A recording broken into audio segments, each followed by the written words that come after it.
you, thank you. Well, I've celebrated many Labor Days in Pittsburgh.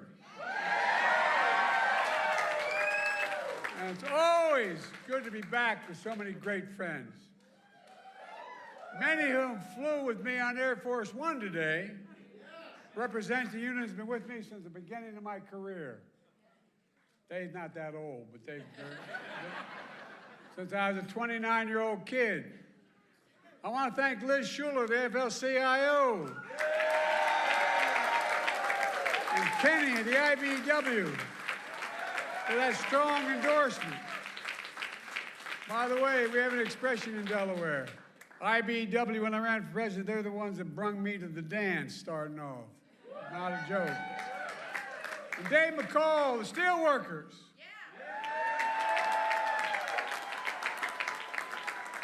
Dave, in 1972, steelworkers were the first union to endorse a 29-year-old kid named Joe Biden who wasn't old enough to be senator when he got elected. It mattered.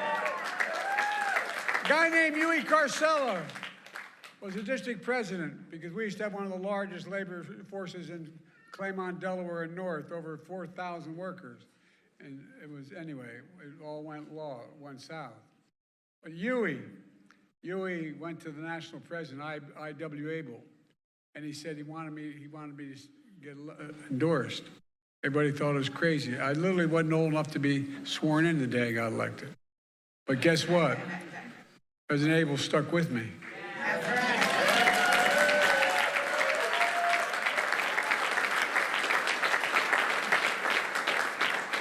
And they got stuck with me for the rest of my career. Eric Dean of the Iron Workers, Tim Driscoll of Bricklayers, April Bell of the SEIU, Lee Saunders of AFSCME, and a great friend, where are you, Lee? And Jimmy Williams of the Painters Allied Trades and his dad. His dad is a really good man. Mike Coleman, a sheet metal worker. We also got some of the best elected officials in America. Governor Josh Shapiro is doing an incredible job. The great Lieutenant Governor Austin Davis. And one of America's best words, Ed Gainey. Ed, you're doing a hell of a job. And Sarah D'Amato, county executive, I think is the hardest job in American politics. Everybody knows where you live and they think you can solve all the problems. You don't have enough money.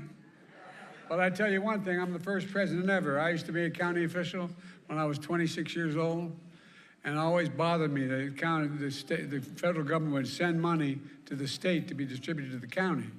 What the hell is the state going to send to the county for? All the state reps need the money. But guess what? Under my administration, it goes straight to the county.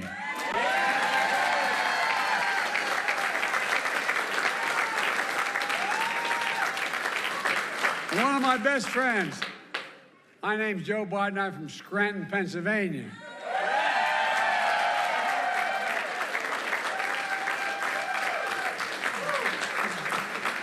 Bobby Casey's been a great friend. His dad was a great friend as well. And by the way, we grew up 3 blocks from one another, 3 blocks. And they still worry about us by showing up. And guess what? I was on North Washington Avenue. He was in Adams. Guess what? They've renamed North Washington Avenue down where I live, Biden Way. Worth the effort.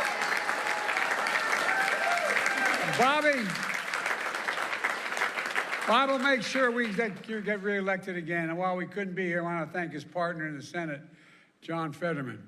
But if you're in a foxhole, you want Fetterman in there with you.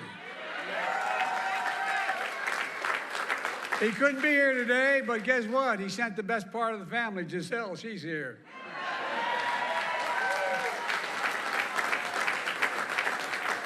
Let me just say it means so much to be with a true friend, the Vice President and the next great President of the United States of America, Kamala Harris.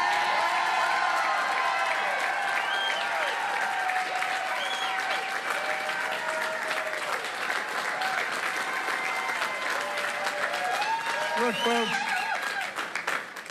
I come from two neighborhoods where it's not hard to say the word union. But you know what?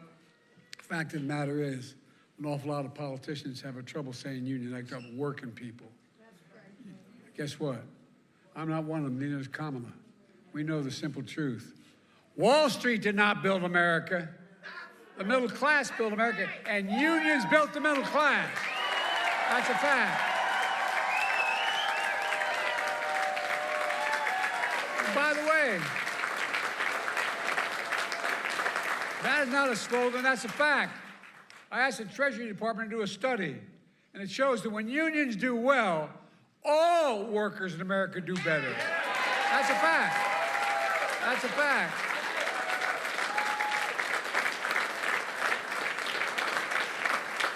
It's the biggest reason why our economy is the strongest economy in the world today, without question, because of unions. You know, my dad, like many of his generation, going into World War II, wasn't able to go to college. My dad was a really well-read guy, and he was always engaged. And he'd come home from work before he'd go back and close up the shop and for dinner. And the dinner was a place where we had discussions and incidentally ate. You know, my dad taught me. My dad would say this all the time. Remember, Joey, a job, and I give you my word to this, a job is about a lot more than a paycheck. It's about your dignity. It's about the community. It's about your place in the community. And it's about being able to look your kid in the eye and say, honey, it's going to be okay, and mean it. Well, that's why.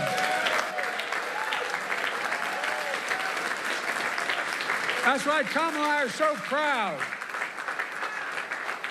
So proud of the greatest job creation record of any president in a single term in American history.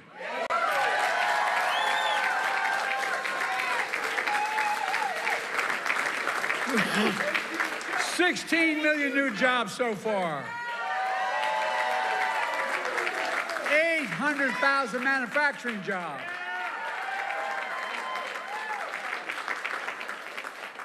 Eight years ago, how many times you hear about we can no longer be the manufacturing capital of the world? Where the hell is that written? We are the greatest manufacturing city, county in the world, state in the world, city in the world. We're going to remain that way. Now, I'll tell you something. Kamala and I are damn proud that we protected the pensions of over 1 million workers and retirees.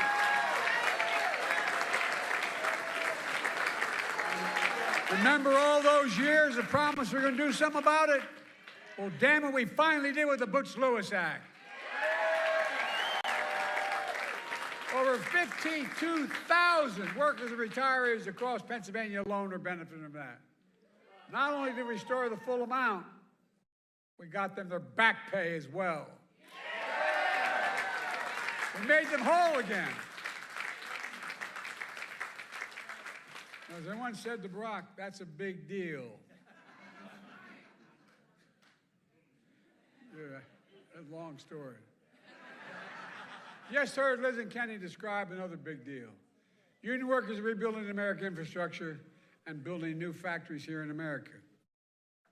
They told me we couldn't get anything done in infrastructure. $1.2 trillion we got done.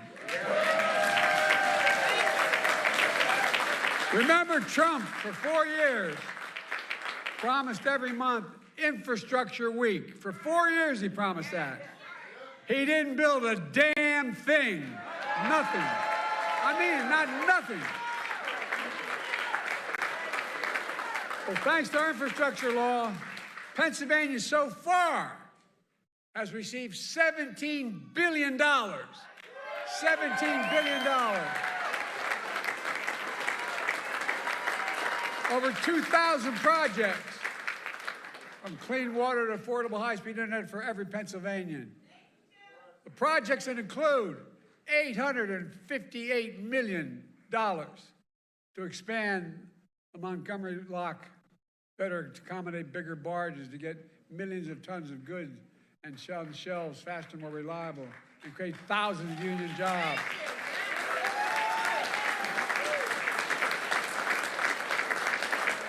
I was working on the Great Lakes, and I got a call from Senator Casey. He's been no bigger champion than Casey for this. You know what I call him? I call him the Casey Locks. Not Goldilocks, the Casey Locks. Bobby's also a champion of Pennsylvania's energy communities. We passed what's called the Casey Credit, available to 45 Pennsylvania counties where energy jobs such as coal mining had been before it disappeared before we came to office. The Casey Credit provides major incentives for companies to build new battery factories, wind turbines, and more, to create high-paying jobs in those coal and natural gas communities. And on top of that, there's over $4 billion in private companies have committed to invest in clean energy and advanced manufacturing here in Pennsylvania. $4 billion.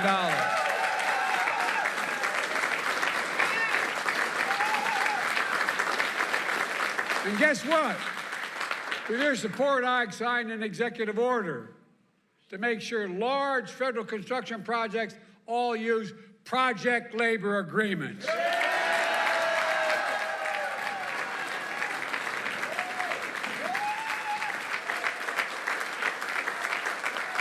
Folks at home who may be watching this and tell them know what a project labor agreement is. It's when contractors, subcontractors, and unions put in place before the construction begins what the rules are, before it begins. These agreements make sure construction is top-notch, on time, on task, and by the way, on budget. Yeah.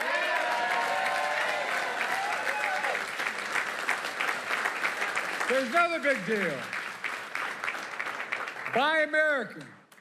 That's been the law since 1930. I got to admit, I've been around, I'm only 40, but I've been around a long time. But I, quite frankly, until 10 years ago, wasn't aware. You know, back in the 30s, when they were trying to make sure unions could organize and business couldn't interfere, the law was passed that said every penny the president gets from the Senate, the House, and Congress to spend on a project, he should hire an American worker and use an American product. But past administration, seriously, past administration, including my predecessor, failed to buy America. They shipped jobs overseas where labor was cheaper and brought home the product that was more expensive. But not anymore. Federal projects build American roads, bridges, highways, and they'll be made with American products by American workers. That's why. That's why we're creating all these. I'm serious. It's simple and basic. That's why we're creating so many good-paying jobs. In fact, we're requiring those kinds of projects to pay Davis-Bacon prevailing wages so they're jobs that can raise a family on.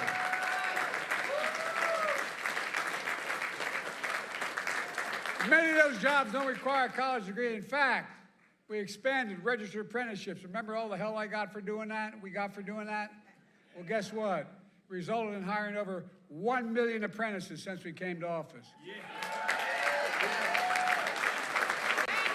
And lots of folks don't realize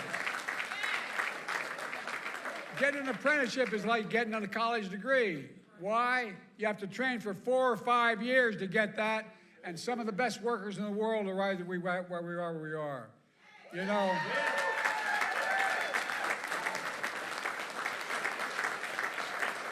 When you're in Pittsburgh, you're standing with steel workers.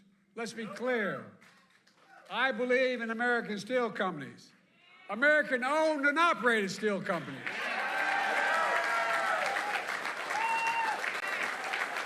A simple reason. It's not hyperbole. American steel workers are the best steel workers in the world. And I made it clear last time I was in Pittsburgh, United States Steel, an iconic American company for more than a century, is going to remain an American company.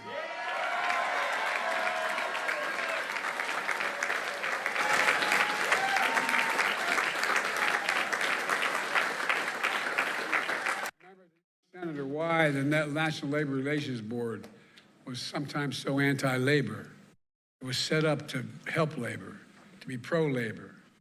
Well, guess what? That's why one of the most significant things we've done, Kamala and I, is appointing a National Labor Relations Board that actually believes in unions and believes in recognizing workers. Big deal. It's a big deal. Remember, we have short memories. I'm all for forgiveness. I'm not for this. Trump appointed union busters on that board. No, that's a fact. But it's real. It affects people's lives. We're going to let that son of a gun do that again? Folks, we made a lot of progress, and Kamala and I are going to build on that progress, and she's going to build on it. I'll be on the sidelines, but I'll do everything I can to help. But look, I'm not joking when I say, this is not a joke. When I said this when I was running in 2020, a lot of people didn't believe me. You did, but didn't believe me. It's all at risk because of Donald Trump, literally. With a stroke of the pen, he can get rid of a lot of this. And do you think this guy gives a damn about your pensions? No, I'm serious. Do you think he loses even an instant of sleep over it? Do you think he cares about all the work you do every day and how hard it is? No. Do you think he cares about good-paying jobs for hard-working people who built this economy? No. Hell. He regards picket lines. He'd rather cross one than walk one. But I have no problem walking the picket line. Never have, neither, nor does Kamala.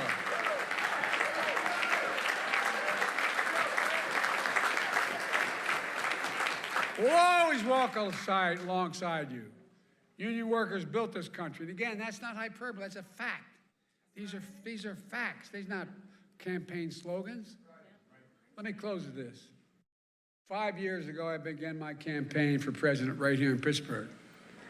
I said one of the reasons I was running was to rebuild the backbone and spine of America, the middle class and working class folks. Not a joke. Think about it. Think about it.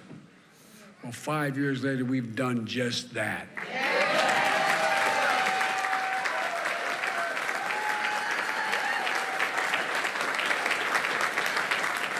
I'm back in Pittsburgh on Labor Day again with a simple message. As we look at this election, I spent my whole career believing in unions. I'm not joking when I say that. I'm honored to be considered the most pro-union president ever.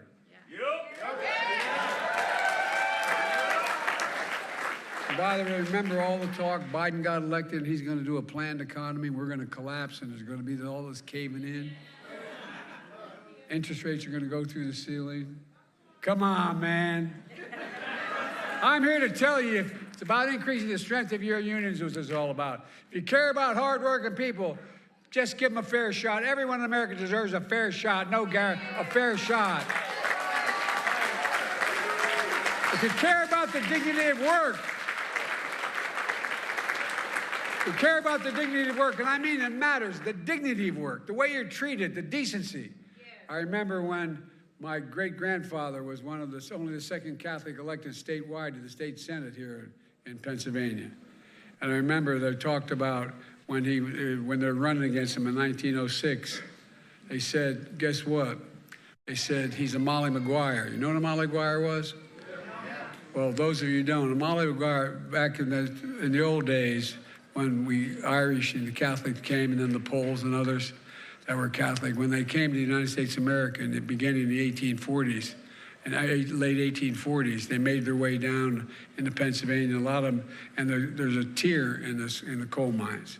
Those guys who got there last ended up being the last people in the coal mines. But a lot of the English owned the coal mines. And what they did was they'd really beat the hell out of the mostly Catholic population that was in the mines. Not a joke, not a joke. But there was a group that called the Molly Maguires. And the Molly Maguires, if they'd find out the foreman who was taking advantage of an individual, and they'd literally kill him. Not a joke. And they'd bring his body up and put him on the doorstep of his family. Kind of crude. But I got to admit, they accused my great-grandfather of being a Molly. He wasn't. But we were so damn disappointed. You know, that's a joke. That's a joke. Look, it's about the dignity of work. It's about how you're treated. And when I met with the IBW, I started off this last campaign first, I said, there's two things I'm asking of me. And I said, two things I'm asking of you. One, you got to open up your unions to more women. Not a joke. And two, to more minorities. You've done both that. And guess what? Instead of having support of 30% of the American leaders, now we're 65% of the American leaders support the American union movement.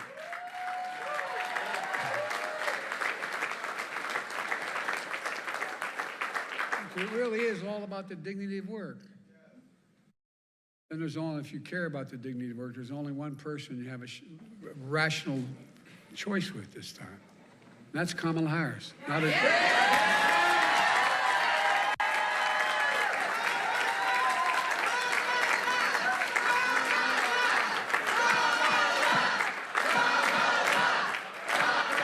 me tell you about this woman.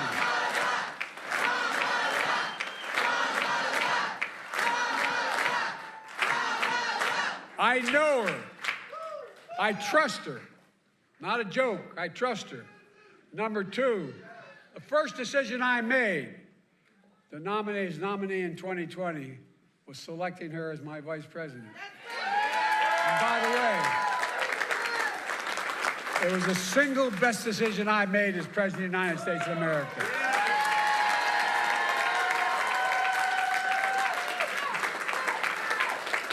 I was watching something sent to me when they asked Barack. They said, Barack picked me as vice president because he knew I could be president. Well, I know she'll be a good president. I know it. I've watched her when all the experts, foreign and domestic policy, would give us advice. Then we'd sit alone in a room. And she has a backbone like a ramrod. And she has the moral compass of a saint. This woman knows what she's doing. Folks, I promise you, if you elect Kamala Harris as president, it'll be the best decision you will have ever made. And Kamala believes as I do. The unions are the spine of this economy. She'll be a historic pro-union president. So, folks, we got one more job to do together. Let me ask you. Are you ready to fight? Yeah! Are you ready to win? Yeah! Are you ready to elect Kamala Harris our next president of the United States of America?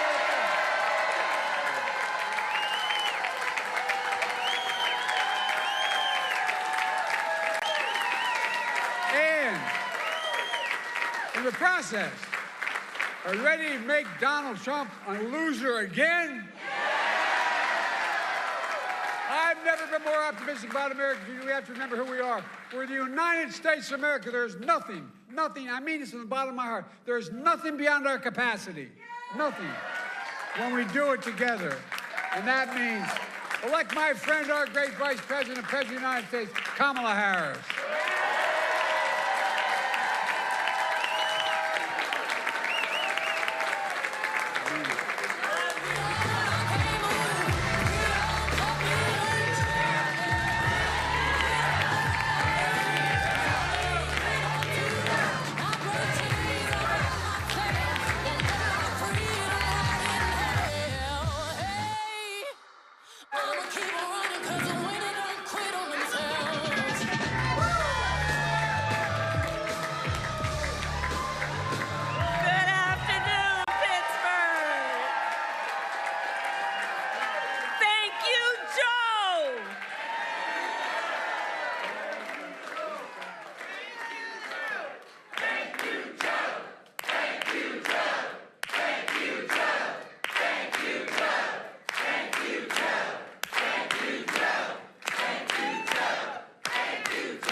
It is good to be in the House of Labor.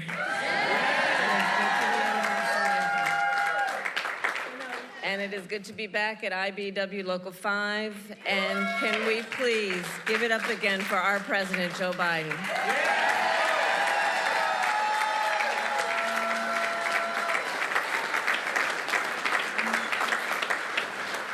Now, I don't have to tell the brothers and sisters of labor that you really get to know somebody when you're in the middle of a fight.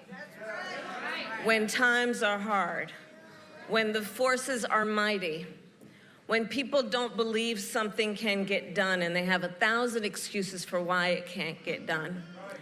And I have spent more time with this extraordinary human being when the cameras were not in the room, when the stakes were high, when the heat was intense.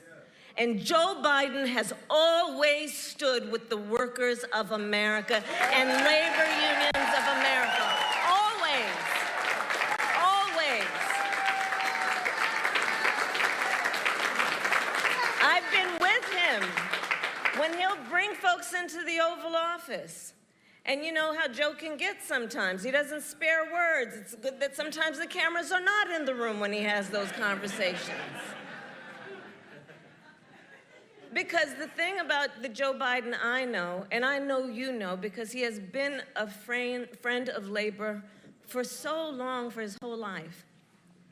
Joe Biden can be quite impatient. And that's a good thing for that kind of leader.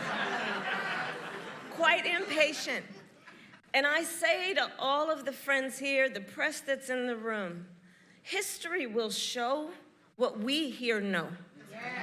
Joe Biden has been one of the most transformative presidents in the United States that we have ever witnessed.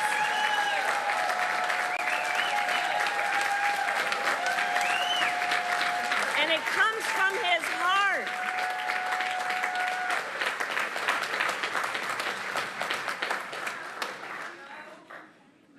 And you know, Joe and I talk a lot about the fact that we are so proud to be the most pro-union administration in America's history. And thanks to your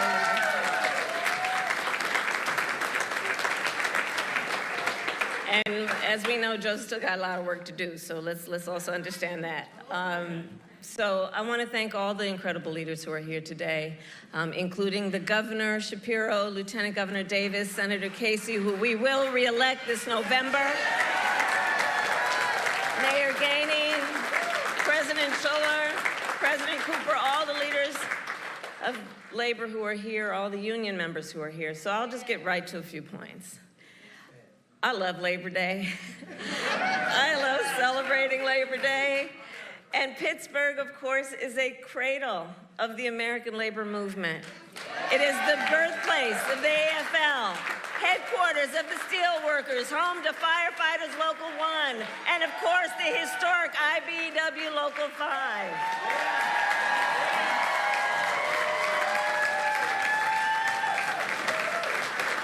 For more than 150 years, the brothers and sisters of labor have helped lead the fight for fair pay, better benefits, and safe working conditions. And every person in our nation has benefited from that work. You know, everywhere I go, I tell people, you may not be a union member, but you better thank unions for that 5-day work week. Thank unions for sick leave. Thank unions for paid family leave. Thank unions for your vacation time. Because when union wages go up, everybody's wages go up. When union workplaces are safer, all workplaces are safer. When unions are strong, America is strong.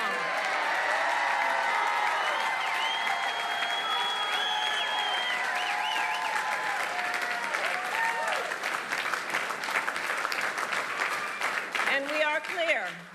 Not only has Pittsburgh shaped the history of America's labor movement, today you are also shaping its future. In 2021, with my dear friend, the Secretary Marty Walsh, who the President appointed to be Secretary of Labor, he and I hosted a meeting right here in this local, and it was part of the White House Labor Task Force that I lead.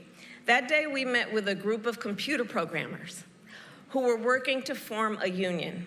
1 month later, they signed their contract and became one of the first technology unions in our nation.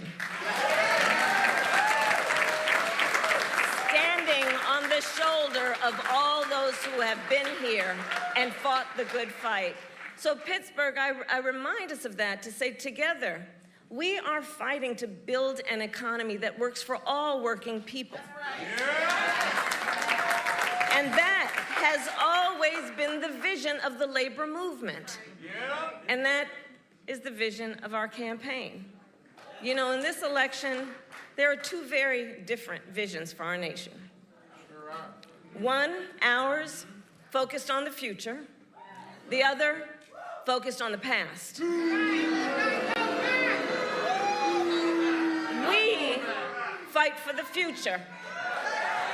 We fight for a future of dignity, respect, and opportunity for all people.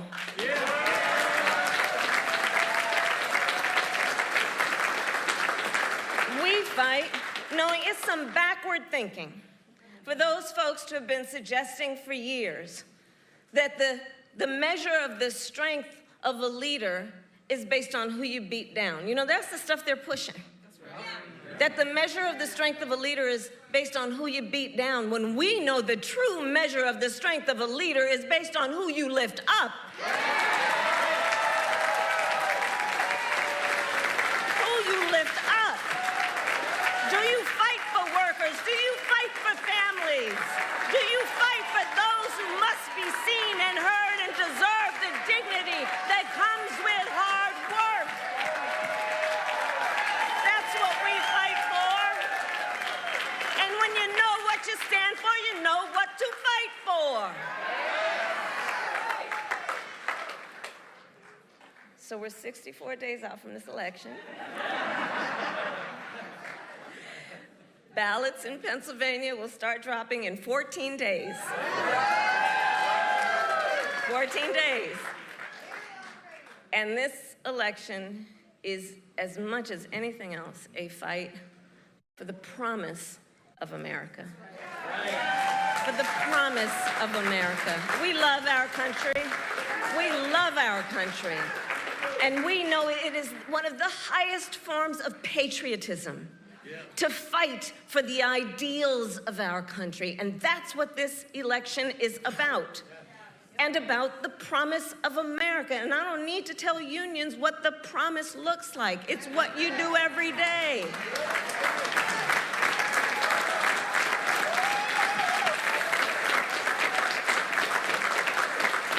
But as we fight to move forward, Donald Trump is trying to pull us backward.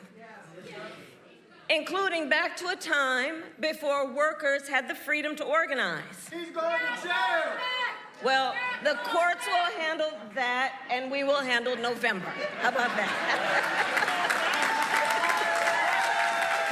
We'll handle November. Let the courts handle that other thing. But we're not going back. We're not going back. And one of the ways we're going to guarantee we don't go back is that we remember. Right? It is important to remember what that was and what it is. Remember, as president, Donald Trump blocked overtime benefits for millions of workers. He opposed efforts to raise the minimum wage.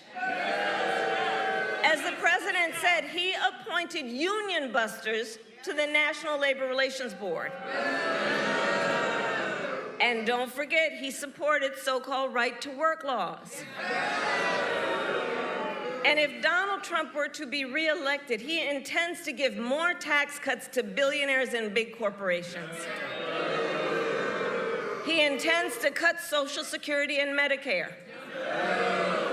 He wants to impose what, in effect, would be a national sales tax. I call it the Trump national sales tax. On everyday products and basic necessities that would cost a typical American family, the economists have said this, almost $4,000 a year.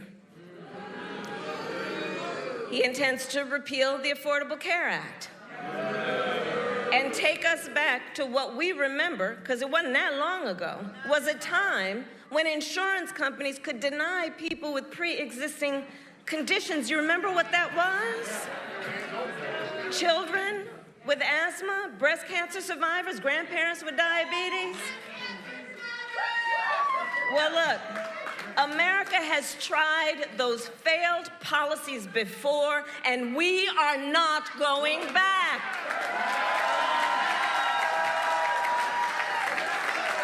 We are not going back. We're not going back.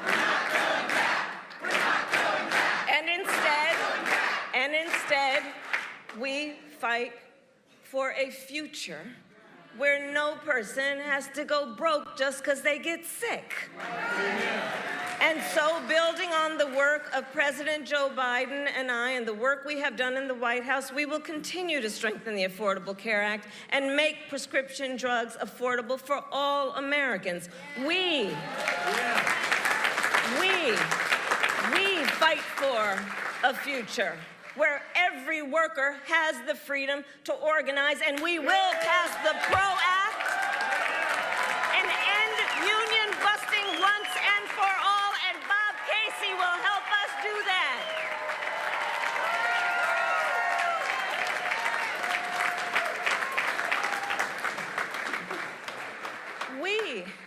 We see and know and fight for a future where every person has the opportunity not just to get by, but to get ahead. And so we will continue to build what I call an opportunity economy, so that every American has an opportunity to buy a home or start a business or build intergenerational wealth and have a future that matches their dreams and ambitions and aspirations. Because, of course, that's the nature of who we are as Americans. We have dreams. We can see what is possible unburdened by what has been. We have aspirations. We have ambitions. And the system that is a good system is one that supports that and allows people the opportunity to go where they can see and imagine themselves to be. That's what I'm talking about when I talk about an opportunity economy. We fight for a future where every senior can retire with dignity. And so we will continue to defend Social Security and Medicare and pensions, and pensions, and pensions.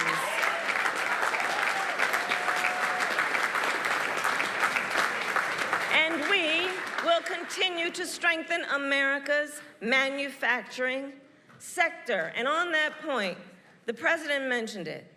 U.S. Steel is an historic American company, and it is vital for our nation to maintain strong American steel companies, and I couldn't agree more with President Biden. U.S. Steel should remain American-owned and American-operated. And I will always have the back of America's steelworkers. Of America's workers. So, friends, 64 days until the most election of our lives, and probably one of the most important in the life of our nation, truly. And we know this is going to be a tight race to the very end. It's going to be a tight race to the very end. So let's not pay too much attention to those polls. Because as unions and labor knows best, we know what it's like to be the underdog. And we are the underdog in this race. And we have some hard work then ahead of us. But here's the beauty of us in this room. We like hard work. Hard work is good work. Hard work is joyful work. And so in this fight, I will continue to count on the strength, the determination, and the hard work of the leaders in this room to knock on doors, to get folks to the polls, and bluntly put, because the people in here do it, to help us win Pennsylvania. That's right. So today I ask, are you ready to make your voices heard? Do we believe in freedom? Do we believe in opportunity? Do we believe in the promise of America? And are we ready to fight for it? And when we fight, we win. God bless God bless America. All right, you can see there Harris campaigning alongside President Joe Biden. It was just several weeks ago that Biden dropped out of this re-election bid through his support, his weight behind Harris, his VP pick, now the top of the Democratic ticket. It is just in the recent weeks she has formally accepted the nomination as the top of the ticket in terms of the DNC. She is in Pittsburgh, Pennsylvania. A lot of people are saying the race for the White House goes through Pennsylvania on the western portion of the state, talking about labor. Her VP pick, Tim Walz, the Minnesota governor, was in Milwaukee, Wisconsin earlier on today at Labor Fest. We've seen Democratic nominees, different candidates visit that in southeastern Wisconsin. Over the last several election cycles, you can see Harris and Biden taking pictures with some supporters, also some supporters' children there. Talking with all of these people on hand. We did see, leading into it, Bob Casey in a tight race with Dave McCormick for that Senate seat in Pennsylvania. We also saw Governor Josh Shapiro, who was on the short list of shortlists to be the VP running mate for Harris. Ultimately, it was decided that Walz would be that selection, the Minnesota governor. So plenty of campaign stops on this day for this side of the ticket. We have not seen Trump or Vance yet today on this Labor Day, but Labor Day, as they continue to hit on strong unions, strong labor, as we approach just about 60 days until the November election.